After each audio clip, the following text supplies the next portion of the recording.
Hey guys, welcome back to another video, and today Forza Fever is upon us. Now this is just an open chat about what's going on in the world of Forza Motorsport. We're literally counting down days until the release of the game, and I just thought I'd give you my thoughts and impressions on everything we've seen. Now we're just coming from the Forza Monthly, which just dropped a couple of days ago, and also we've got some YouTubers who've got some early access to the game, and I've been following a lot of that footage, just watching exactly what's going on, and I must say, I mean, some of that stuff is looking amazing. The game is looking great. It looks fabulous, and I just can't wait. I've got an itch. I just can't wait to get my hands on the new game. Now, just talking about the new game, I just want to cover a few things very quickly. Firstly, I'm going to talk about the initial gameplay we've seen. I'm going to talk about the tracks. I'm going to talk about the AI, because I've got something very quick to say about that. And then the Drivers' Cup. And then my only real gripe with Forza Motorsport from what I've seen. But then again, let's just see how it goes, right? So first thing first, we saw the new gameplay. I mean, it's looking awesome. We saw the cars going around Maple Valley. We saw the cars going around Grand Oak, which is a new track. I was very skeptical about what the new track is going to look like, to be fair. Like, I'm like that guy who likes racing on real racetracks, right? I'm not in favor of all these fictitious things, but it looks great. It actually looks like a real nice racetrack. And Hakone, can we just talk about Hakone for a second? Now, I didn't actually realize how good this track was going to look. Like, I mean, with the ray tracing, that track is going to look absolutely phenomenal. And I'm sure it's going to be such a blast to race on. Now, with all the tracks that are missing, which is something for a different day, but that track looks almost like Dubai in the nighttime. I mean, Abu Dhabi in the nighttime.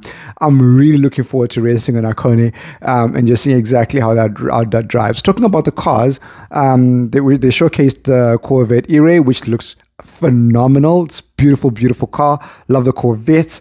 They showcased the Cadillac, and just the one thing that I really liked about the Cadillac was the in-car view.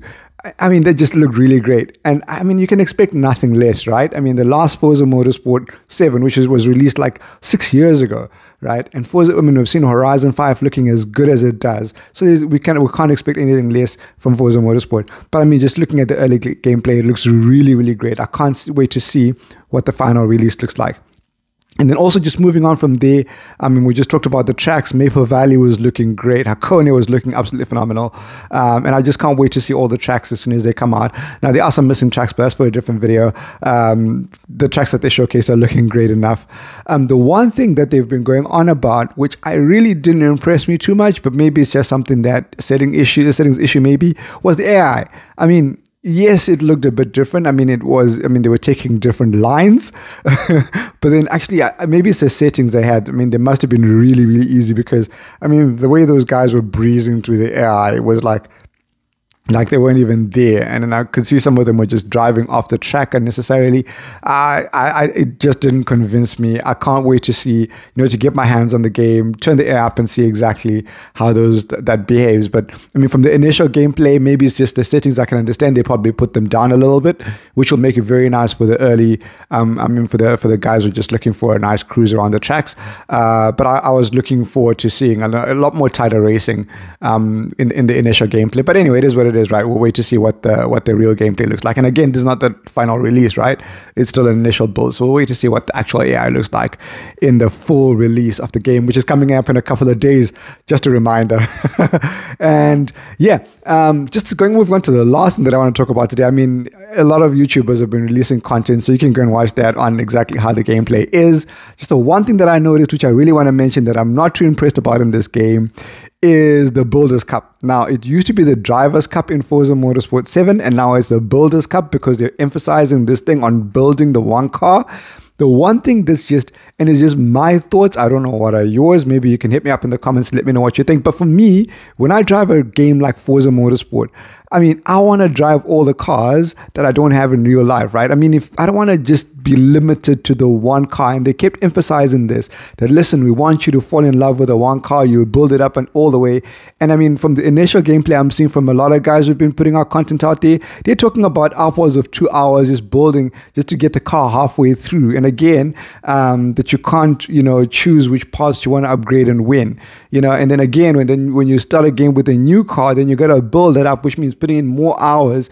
And to be honest with you, and as much as I love, the idea of progression through with the same car, it sounds really great, but to be honest, I mean, there are a lot of hardcore gamers who will breeze through this thing as quickly as that, right? But then there are also some gamers who are just casual gamers who don't have the time to be spending trying to grind on different cars just to get those cars to a maximum. And also, I mean, this is not real life. I want to jump into a game and pick up a car and drive, which is the one thing I love about Forza Horizon, is that, I mean, in all fairness, they do throw cars to you left, right, and center in Forza Horizon, right? But the honest truth is, I still find myself going back to the same cars because I've got my personal favorites in Forza Horizon. Now, to be restricted to just one car in Motorsport, and to have to build that up all the way through, and then, you know, you start again that same tree with a different car, I'm not sure how I feel about that. Now, again, this is my initial impressions. I haven't seen exactly how this is going to work,